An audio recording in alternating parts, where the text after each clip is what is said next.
Hey, everybody. Happy Labor Day. Yep.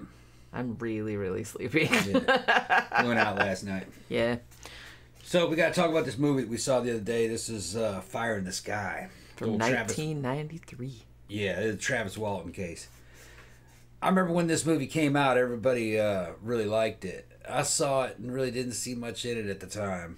Just quickly kind of forgot about it. But I remember everybody talking about it for a long period of time, this movie. Going back and seeing it again, knowing the case now better than I did, it is a pretty good movie. I enjoyed it. It's a fucking all-star cast. There's a lot of differences between Travis Walton's story about what happened when he got inside the damn flying saucer. But the rest of it kind of sticks in general to what the rest of the loggers said. The rest of the witnesses will, they claim they see it. I enjoyed it. What do you think? Yeah, I kind of feel like this is a movie I'm pretty sure... that's the thing. I thought I watched it like when we were going to do a show about Travis Walton, like about that case. And I'd seen like parts of it, but I don't know if I'd ever like sat and watched the whole thing straight through. So this might have been like the first time that I actually watched the whole thing. It's actually a pretty good movie. It's largely, it's not really, I don't even know if I'd call it a sci-fi movie, even though it's about an alien abduction. It's kind of more of a drama. Yeah. Like a character drama, which actually I think is really good because I really like you said, I'd forgotten how star-studded this cast is. Yeah, it's got the dude from Terminator 2. Yeah, the T-1000. Yeah. It's got the fucking dude from the Rockford Files. Yeah, James Garner's in it. Craig Sheffer is in it. He was in like a ton of shit. Henry Thomas is in it. D.B. Sweeney plays Travis Walton, and he's great. Actually, honestly, I think that he's good. Robert Patrick, the T-1000, the poor guy, he's going to be known as the T-1000 like for his whole entire life, even though he was in other shit. He's great in this. Yeah, the acting's good.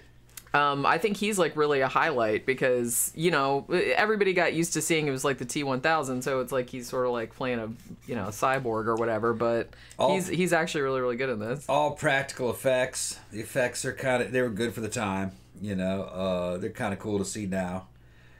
My big problem with the movie is how much they changed Travis's description of what went on inside the fucking flying saucer. I think it was because, at least according to the Wikipedia page, it was because they thought that what actually happened was too boring. Yeah. So they had to like make it. Now, I will say that the whole scene of him like inside the spaceship, like with the aliens doing the weird shit to him, is like actually pretty scary. And I think it's actually like a really good... I think the thing about it is that I think whenever anybody talks about this movie, that's like the only scene that they remember. Because that's a pretty big... I mean, and it's Industrial Light and Magic did the special effects on it. Like I said, they're all practical effects, obviously, because this is 1993. And that part is pretty cool. Like, it's pretty cool and creepy and stuff, but it's like nothing like what he said really happened. I like Travis's version of it better. Yeah. Yeah. He said it was just kind of a cold, sterile interior.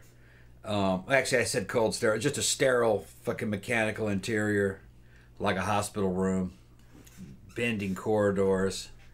He saw basically a couple of grays, but then after that, he saw nothing but human beings in spacesuits or flight suits. Yeah. And things that were kind of a cross between a human being and an alien. And then they took him to an open hangar, had little flying saucers in it, so he was in some kind of mothership.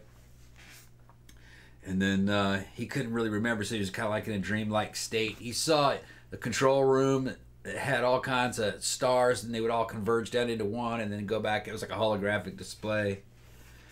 I liked his version of it better. He said it was hot and humid in there, so they must have been from Florida, these aliens. Yeah. Said that was the only thing that was unusual. Florida aliens. Said it was real hot and humid in there, but it wasn't. It's not what they showed in the movie. They definitely ripped off fucking H.R. Giger, fucking Alien from Alien 1 and Alien 2, where it was kind of slimy honeycomb hives and put you in little womb compartments things and everything is all gloopy. Yeah, with dead people in them and stuff. It was pretty lurid, and it was kind of, you could tell they were trying to piggyback this case on the back of fucking Alien 1 and 2, which I thought was a cheap shot. The aliens themselves looks pretty good. I actually liked the look of the aliens. Yeah, they were orange though. I like that they do, like, they kind of tip the hat to, like, you know, the grays, like with the big eyes and everything, but then it turns out that those are like little spacesuits. You know what I mean? Remember, he finds them, like little spacesuits. Yeah. And it's like, so the actual aliens don't really look like that. That's like just their little outfits. Yeah. Which I thought that was pretty cute. No. I was trying to determine, though, like, you know, the famous abduction scene where he's in there and they put, like, the weird sheet and, like, kind of waterboard him, or they're not waterboarding him, but it's, like, kind of like that plastic thing that holds him down, and, like, then they cut it open and, like, put the gloopy shit in his mouth and, like, put the thing down there and then stick the thing in his eyeball. And then I'm wondering... Because the whole time I'm watching this, I'm like, that's pretty creepy, and, like, that'd be really horrifying if that actually did happen to you. But what exactly were the aliens doing? Like, I couldn't figure out... They were fucking messing with... fucking molesting his wee-wee. They were sounding him or something. They went down to his belly button with something. I don't know. They were just did something. They penetrated that man. They did something like that. You know, something unspeakable. They're just doing it for shits and giggles. Yeah. Maybe they weren't even, like, doing any scientific experiments. They're just, like, freaky, like, fetishists and stuff. Molesters. That's what the aliens are. That's like, those are the ones that come here. They have, like, a weird, like, fetish for humans, and they just, like, do. So they're not, like, trying to do anything, like, constructive. They just like sticking things up people's butts. The problem. It's a good movie. The problem with the case is that when Travis was found, what was it, 5 days later? I think it was 5 days, yeah. He couldn't remember what happened. Yeah. So the whole story about what happened inside the flying saucer, that was a recovered memory when they put him in a damn trance. And then he remembered it then. Well, fucking, that's real, there's that's how they found out that Satanists could flush little children down toilets into secret rooms where Chuck Norris lived. And that Satanists could escape from the police on a fucking hot air balloon. What? That's totally true. That totally kind of happened. Shit. I remember. So, you know, Travis's story, his memory of what had happened would not be reliable. Yeah, recovered memories. Just because for now says, okay, Travis, show us on the doll where the aliens touched you. Yeah, right. Show us on the doll where the aliens touched you. I'm wondering, though, here's a lot of people actually really do seem to like this movie, and like I said, the acting in it is great. I honestly really like all the character stuff, like, you know, particularly like the friendship between Travis and Mike, which I think is kind of like the heart of the movie. But one criticism that a lot of people had was that they didn't like that so much of the first part of the movie was kind of concerned with, you know, the mystery aspect of, like, you know, where is Travis and because it's like, they're like, people that would be going to see this movie would already know, you know, that his friends didn't kill him. They would know, you know, they would know that he was going to come back, that he'd been abducted by aliens. So some people are like, so it just takes too long, like this mystery aspect, like you're wondering. It's like, we know what happened, you know, just get to that part. But I actually didn't really mind that. But that was just something that a lot of reviews I read, a lot of people didn't like the way that it was structured. Well, they had to keep you in suspense for a lot of the movies, so that's how they did it. Yeah. The way they described the flying saucer itself is very different from how it was shown in the movie. It was just like a dark flying saucer, like something out of Alien, you know. But that's not how they described it. The witnesses described it as like a brand new shiny Corvette. It's just not, you know, a bunch of lights and big panels with lit up panels and real pretty looking. That's how they said it looked. It's a fun movie to watch. Yeah, I quite liked it. It doesn't match the tale. No. Not you know, certain aspects of it didn't match the tale, but they're taking liberties. I don't think Travis Walton and his buddies liked this movie too much. Well, I saw like a little bit. It was from several years ago, but I saw an interview with him that was like 15 minutes long or something. And they were asking him like what the differences were. He didn't say that he didn't like the movie, but he just said, you know, it's they changed a lot of shit. Honestly, he said that when they actually went out into the woods, that there was 7 of them, not 5 of them, like they show in the movie. He's like the stuff about He's like, actually, it wasn't just like one cop working on the case, like, you know, James Garner, you know, the Rockford Files, working on it. He's like, it was a bunch of people. He's like, it wasn't the whole town turning against them, like thinking that they murdered the guy and everything. He's like, that wasn't as pronounced. And he said, yeah, the stuff on the ship was like nothing like that. Yeah. But like I said, they, you know, I think they knew going in, because like the producers were kind of like, hey, like whatever he said is like sounds kind of boring, so we need to make it like scarier.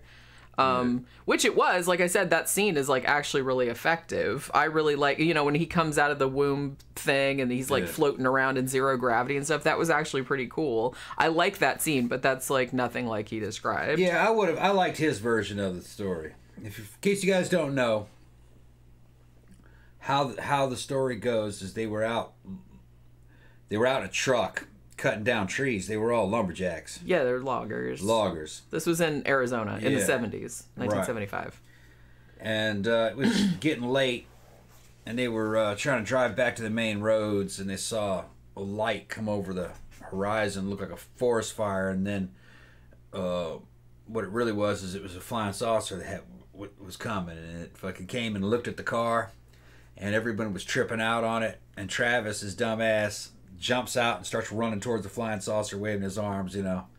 Hey, take me with you. Yeah. And evidently a beam of light or an arc, like I think they said an electrical arc, fucking jumped out of it and hit Travis and blew him up in the air like a damn grenade went off.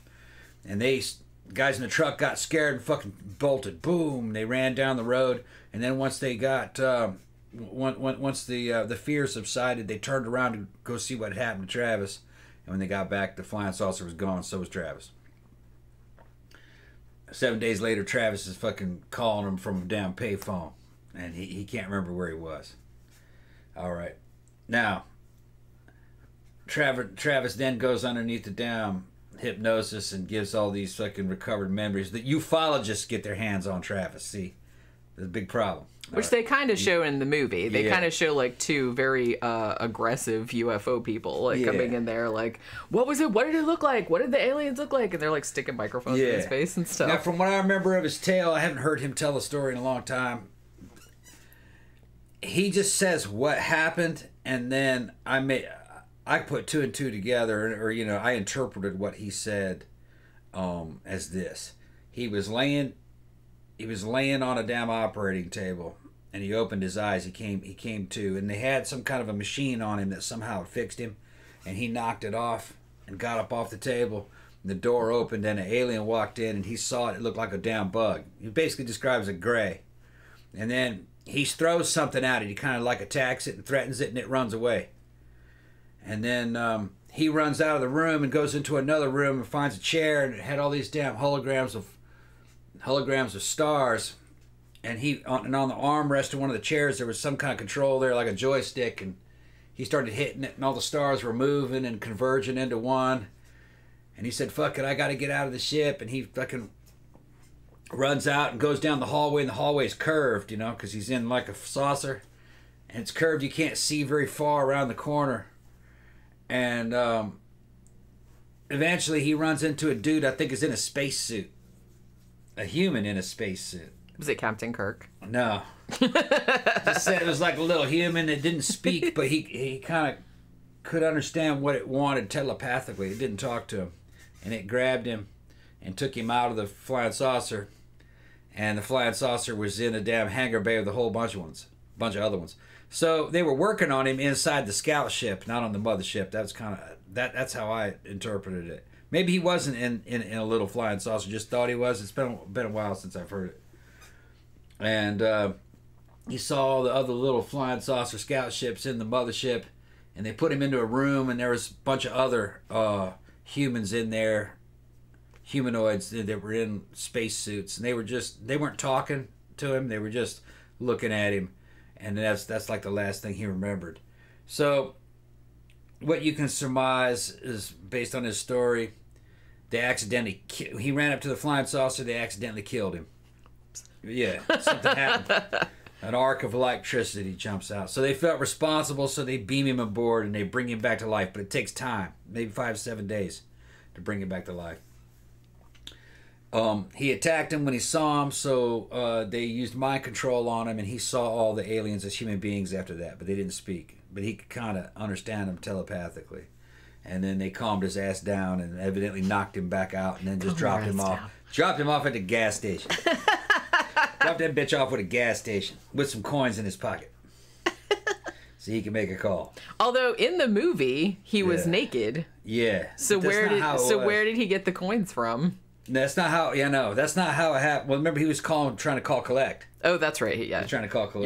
You're right. I forgot that little detail. They wouldn't answer the call. Okay, see, this screenwriter's smarter than I am, I guess. Yeah. If I remember correctly, he was not naked in the original story.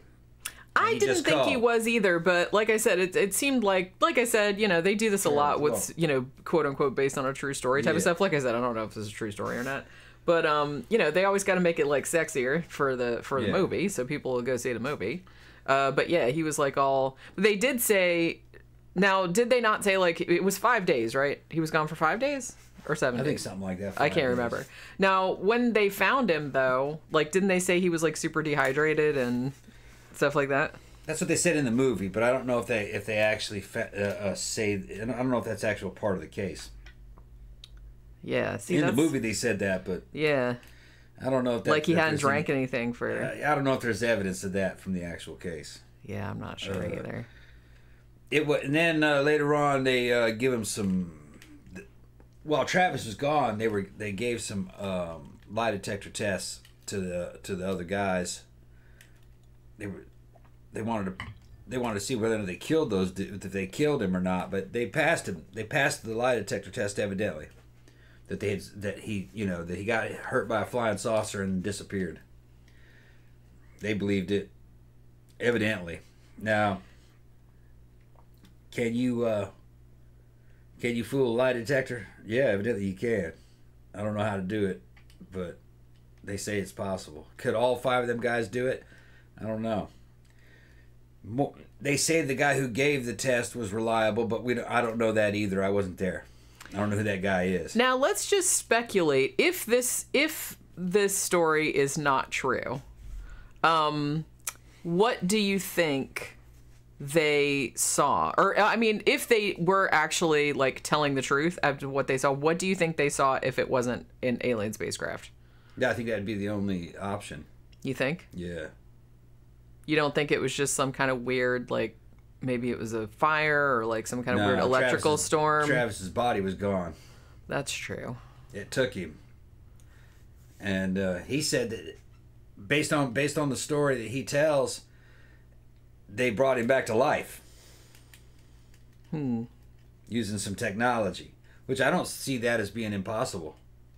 Yeah, probably not. I think we can kind of do that now, depending on how long you've been dead and what was wrong with you. Turns out he was only mostly dead. Yeah. Why? There was a damn Japanese girl. This was a couple years back. She had poisoned herself or tried to commit suicide and was out in the damn freezing cold and was laid out there for 24 hours. Well, cold, that'll preserve you. Yeah, but she was dead. She was dead as shit. And then they brought her back. They took her to the hospital, and just for shits and giggles, they put her on a ventilator. Just for shits and giggles. Yeah. Let's see. This probably isn't going to do anything. Let's just do it anyway. She was dead. They put her on a. Fucked up. From what I remember correctly, they put her on a ventilator and just kept her cold. And she was there for like another fucking 7 or 8 hours, and slowly she kind of came back too. And she was dead. They did that shit just by fucking blowing air through her lungs. If my memory's correct. I'll have to look that up. I think they did some other stuff to her. They were injecting some drugs into her. Can you imagine? It's like they just thought that they thought she was dead the whole time, and then like the doctor walks in the room and she's sitting up. He probably shit a brick. It was some kind of an experiment.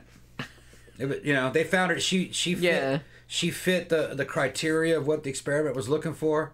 So they just put her dead ass up on there and fucking shot her up full of these fucking drugs, probably amphetamines, and just ventilated her.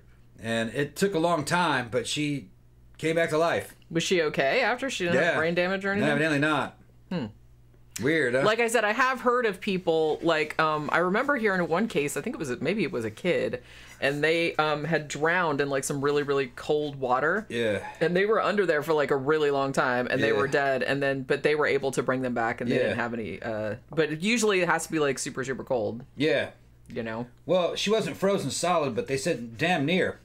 Now, I've seen a video of a woman found a fucking kitten just frozen solid like a rock, and she brought that kitten into the house and brought it back to life. I saw that video. That was some weird shit. That was crazy. She just tried to bring it back to life. You think that poor little kitty would have got like freezer burn or something? Yeah, and the cat fucking came back to life and it was all right. It's on YouTube. Yeah, that's where I saw it. I just happened to see that because it's like I watched it out in the backyard, frozen, stiff as a board. Yeah, I don't think it was her cat either. No, I think they just found it. They found it in the snow. Yeah. Yeah, I remember that. She said, "Let's see if I can revive this." I don't remember how she did it. Did she put it in warm water? I don't remember if they put it in warm water or they just. I think they had the fireplace going. They just kind of like they just kind of like rubbed the towels and massaging, like, you know, thawed the little kitty back out. Evidently, they brought that Japanese girl back to life, and she'd been dead for a fucking long time. You know what I mean? And she wasn't frozen solid, but damn near. That'd be really freaky. Yeah. Did they ask her about anything? It's like, hey, were you in I don't think she remembered anything. I mean, I would think that probably. That would be like a really, really weird experience. I don't remember exactly. You know, guys can look it up. I mean, it's been a while since I've heard about the case. And I think somebody told me about it. So I don't remember if I actually researched that myself. I think somebody just told me about it. So I may be wrong. So you think that maybe that's what happened to Travis? That, like, the aliens accidentally... I think they killed him. Killed him. Yeah, and then you could put him back together. They hit the wrong button and they were just like, oh, shit. Who knows? They said an arc... damn it, Carl. If I remember correctly... See, in the movie, they showed a beam of light hitting him. Yeah. All right? But if I remember correctly, he said that it was... everybody else said it was more like an arc of electricity jumped out and hit him. Like a lightning bolt. And blew him up into the air like a grenade. And then and the way he hit, they said, oh, he's dead. Yeah, and then they took off. Because he hit like a rag doll. Which they did show in the movie. But another thing that Travis said, too, was that he's like, in the movie, they show them, like, all freaking out and, like, driving off, which they did. But then in the movie, Mike says, no, we have to go back. But all the other guys get out of the truck. And Travis is like, that's not, we all went back. It's like, it wasn't just Mike. See, you could bring somebody back to life when you think about it. If you had, like, Star Trek transporter technology, you know what I mean? You could dissolve that person into just their fucking molecules.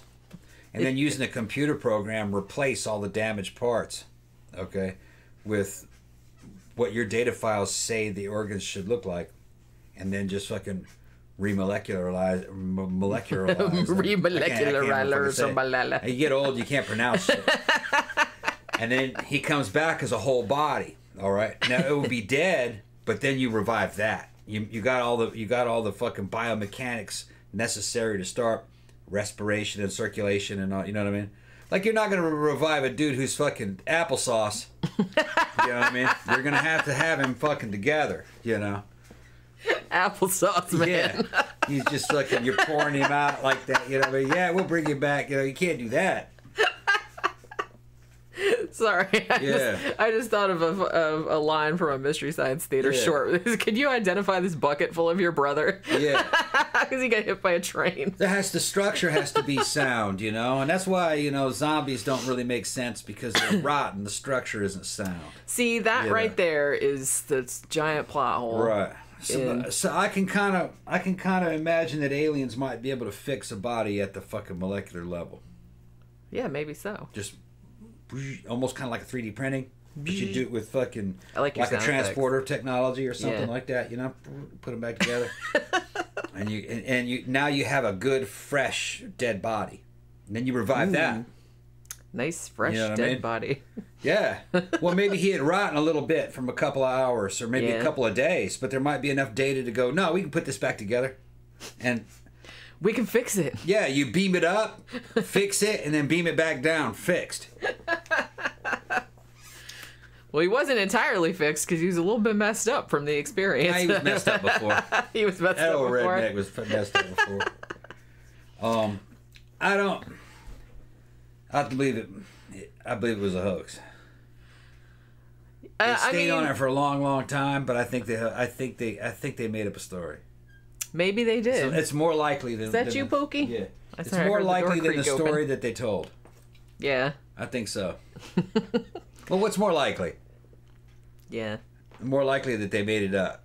I mean, yeah, that's always more likely. What you doing, Poke? She's just pookling around back there. Mango said that's how you end up when the Star Trek transporter goes wrong. Applesauce, yeah. Applesauce. Just like a little puddle with like little eyeballs on the top. Oh shit. Oh man. But yeah, I was gonna say too, I think I made the joke while we were watching the movie where I didn't get why the aliens put the, you know, wet rubber sheet over him or whatever, and then they were like, oh yeah, that now he can't breathe because that's how humans work, and so they had to like cut, you know, they cut open the mouth, and it's like you'd think that they would have a hole for the mouth already. Yeah. And then why did they put Vegemite in there? I don't know. I don't know. Is that what Vegemite looks like? That's what I thought of. It looked like some just gross ass fucking beef tallow or something like that. Yeah, Khan's saying the same thing. He thinks lightning hit him and they fucking fixed him. That's what I think it was. And he didn't come out and say that that's what they did. He tells the story to lead you to believe that that's what happened. Yeah. And the story that he told also leads you to believe that they had the ability to kind of use mind control and appear as humans if they needed to keep you calm. See, that hadn't even occurred to me. When I was listening to his story, not that I believe it necessarily, but when I was listening to his story, I was just kind of like, what the fuck were all those humans doing on the ship? Are they like helping out the aliens? They're like flying around with them and shit. But yeah, like you said, maybe they were like shapeshifters, or they could like they could fuck with your mind and like make you think that. Yeah, they just cloud mind control, cloud your mind to make you think that you're seeing something that's friendly. Although you'd think if they could do that, then maybe they would make you think that you were like on a beach in the Bahamas or something instead of in like an alien mothership. You're overthinking it. You're overthinking. That's what I do. That's my whole thing. This is aliens pulling shit out of their ass, and Travis Walton's version of aliens pulling shit out of their ass, right? Well, it's good to know that even though they have the technology to go all the way across the cosmos, they still really don't know what they're doing, and they're just kind of like doing everything on the fly. Yeah. That's pretty funny. And they had a big mothership, and inside of it was a hangar bay with all these little fucking round spaceships with their fucking landing gear down, and you know you can walk in and out of them like in an aircraft carrier. That's pretty cool. Yeah. This is where we deploy all the little ships that we go and like we go to like Kentucky and Kansas and stuff and go like beam the people up and probe their butts, like I said. Yeah. Or take the cows. I remember I told you about that lamp, that cow alien abduction lamp that we used to have at the print shop where I used to work. I kind of want another one. It was so cool. It's a really cool lamp. The problem with this story. There's a lot of problems with the story. It's a fun story. I'd like to believe it. But everything in the story, Travis's version of the story, is very recognizable, very human. Yeah. It's more likely that if aliens come here, them and their technology are unrecognizable. It's like something out of 2001: A Space Odyssey, just a monolith. And it takes you into another damn universe, accelerates your fucking aging, can turn you into a star child. That's what it did. Because really advanced technology, the kind of shit you need to get here on this across the gulf of fucking space, is very advanced. It would look like magic. It wouldn't make any sense from a human point of view. Didn't Carl Sagan say that, or Isaac Asimov? Or, I can't remember who said that. And I think the chances of them being biological are fucking very low. I think what you end up with is that biological creatures make AI, and then it just becomes I. And it's a superior species, and it can do all this kind of shit. And those are the ones that travel the universe because they don't ever die. Machines don't die. Fourth Showdown said aliens are just freeballing it. Yeah, it's freeballing shit. Well, yeah, like I said, biology is a loser when it comes to space travel. Well, that's kind of like... I think that's why... it's not that I don't believe that there's life elsewhere in the universe, because I'm sure there probably is. But whether or not it has come here, is a whole different issue, because it does seem like everybody that has been abducted by aliens, like you said, you know, the aliens always look sort of humanoid. Yeah. There's always like, and it's always like biological stuff. Like, you know, somebody just now said that, Just Bees said one abductee said the aliens made him have sex with beautiful women. Yeah, I remember that one. So, I remember that. I can't remember that guy's name either, but I know who you're talking about. 50s, and 60s. Yeah, so it's always something like that, and it always and a lot of the stories are kind of the same as, like I said, like the satanic panic type, because everybody comes up with like the same kind of shit, because human brains are like similar. They asked if we had done a show about Betty and Barney Hill. Did we do? No. Did we do a show about them? No. I don't think we did. Might be an interesting show, but the case is old, and I don't think it holds any water. The ones that there are good UFO sightings. One of the ones that fucking really, one that's fucking very fucking, a lot of misinformation and disinformation was put out about it, and that was the Phoenix Lights incident. Yeah, we did do a show about that not too long ago. I mean, the governor, Fife Simon, came out and says, "No, he saw it. I saw it." And then then later on, some news people tried to get him to say that it was, try to trick him into saying that it was some kind of secret technology, American technology, and he's like, "No." And he's a fighter pilot, ex-fighter pilot. He's like, "No." It was huge. Yeah, it was just a huge. Well, the thing about that is that, I mean, that could have totally been, extraterrestrial. But see, nobody said that they got probed or kidnapped by aliens. It was just like a ship, and a bunch of people saw, or what we're presuming is a ship. We presume it's a ship. Yeah, we don't know if it was a ship or not. It was just a giant fucking V, like a carpenter square, with 5 big pools of light in it. And it could be kind of translucent, and then it could get kind of solid, and it could be moving real slow and low, and everybody saw it across a couple states, and nobody knew what to do about it. It was just a big thing, and it's there to allow you to see it, and it's just this ominous, mysterious thing, just letting you know that it's there. Was it a ship? Probably not. It was the size of a damn shopping mall, but I bet you it wasn't a ship.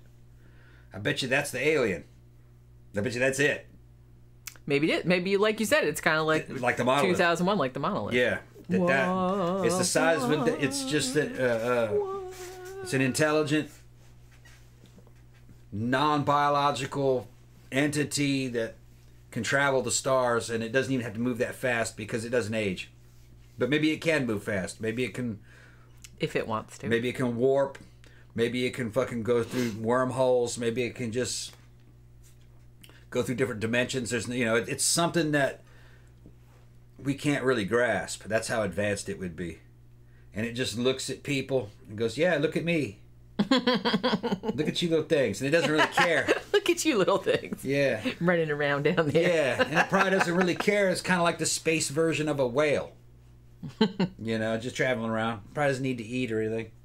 And for all we know, its job is just to look after the younglings. It's like a nurse in a nursery, looking into the crib.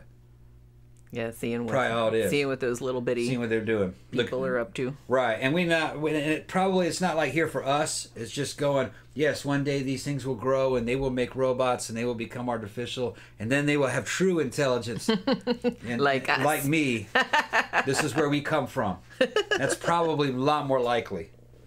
Is that biological intelligence is just a stepping stone to what we call AI, but that's not artificial intelligence. It's real intelligence eventually. Yeah. Probably what it is. Yeah, that sounds pretty plausible. Yeah, and they just watch us to see if we're going to make better robots. Yeah, it's like, hurry up already. How's it going? Yeah. Well, I got all the time in the world. This whole biology crap. Yeah, this biology phase got to go. I mean, okay, so regardless of whether or not Travis's story is true or not, this is still definitely a movie worth watching. I feel like a lot of people don't really talk about it that much anymore. And that's the thing. It's like when you talk about the movie, you kind of have to, you get into like talking about the real case and shit like that. But honestly, just looking at it from a movie standpoint, it's actually like a really good movie. Like I said, it's you know, the special effects, like the scene in the alien spacecraft, or like, you know, even though, yes, that's not really what he said happened, you know, they wanted to make it scarier, which, you know, fair enough. But the special effects are really good. The aliens look really good. And honestly, I just really liked it. I forgot how many like famous people were in this. All the acting is great. You know, like I said, they kind of set it up like a mystery, which, you know, if you already know the story, like, you know that it's not a mystery because you know what happened to the dude. And you know that he's not dead, like that his friends didn't kill him and stuff. But still, I mean, I don't know, like, I just like all the interaction between all the characters and shit like that. It's still like a decent movie. It's weird because the guy that directed it, Robert Lieberman, he actually directed some episodes of the X-Files, and he also did some remember the Dead Zone TV series that we liked so much? He did a bunch of episodes from that. And then after this, I think he did like the third Mighty Ducks movie. And then I think that was all the movies that he did. So he didn't really do that many. He mostly did TV. And he did a lot of sci-fi TV. But like I said, I don't even think I would call this necessarily a sci-fi movie. I think it's more a drama with sci-fi elements. But that said, it's still like it's a good movie, though. Like I said, I enjoyed it. I had to put Travis's description of what happened inside the ship. This is a lot better. Like, you know, fucking Bee's Nest is going, why was Travis floating around and the aliens weren't floating around inside the ship? None of that shit made any sense. And he didn't say he was floating in his account. He was just running around inside. Yeah, he didn't say. Well, and he said that too in the interview. He's like, yeah, there was no like anti-gravity type of situation. He basically just said he woke, and I don't even think like the aliens were doing anything to him. He just woke up and he like freaked out. He said he wasn't like by himself. Well, and he said he wasn't like strapped down or anything like that. He just had that damn tool, he had a metal fucking device wrapped around him, but he just threw it off of him. Yeah, that's it. Remember? Yeah, and he said that he threw something at the aliens, or like brandished something at, like he grabbed something off a table and brandished at him. Yeah, I think he said there were some fucking bottles, weren't they? Or something like that. He said there were some kind of tools or something. Yeah. And he said he picked something up and he said he didn't hit any of them, but that he like brandished it at him and they like ran away. Yeah. Eee! Like all those little aliens like Travis had to show them fucking aliens that he was macho. He's like, look. Don't fuck with me, okay? I'm an Earth man. I'll throw some shit at you. It's like Florida Man, but like many times worse. He's Earth Man. Fuck your spaceship. Little ET motherfuckers, get the fuck out of my face. You think that if you were in a spaceship, you'd want to behave yourself. You know what I mean? Yeah, you would think that. Like, oh, fuck. Well, because because you don't know like what you could be like in some other fucking galaxy somewhere, and then they decide like you're too much trouble and they shoot you out the airlock, and then you're just like floating around like fucking Major Tom out there in fucking space. You know what I mean? Well, I don't know that. I don't really. You know, I know that fucking American men of the '70s were a very special breed. They smoked lots of cigarettes, drank a lot. They were fucking. You know, they were all fucking trying to be as macho as they can without even working out. Working out was a sign of weakness. That's how you working out? That's cheating. You're just supposed to be manly by the virtue of your own manly your inner manliness. How much hair you grow. You know, that's so. That's the way they were. But I'm telling you, if I woke up inside a damn alien spacecraft and saw some aliens, I'd be acting right. Yes, ma'am. You got this, yes, sir. You got this, fucking chief. You got this, chief. You might want to take me home. Yeah. You'd let them put things up your butt? What are you talking about? They didn't put anything up his butt. Jenny's always got to go there. She got this. Come on, every time you talk about alien abduction, you have to talk about probing. I don't know who made that shit up. I don't know either. But it got started somewhere, and then I don't think anybody ever reported that. I think the closest to that, what I remember back like in the Phil Donahue days and the fucking daytime talk shows, the aliens were taking semen samples and egg samples out of people. Yeah, I've heard that. Right, but that wasn't about going up in their ass or anything. I wonder where that got started then. Because somebody took it to the next level.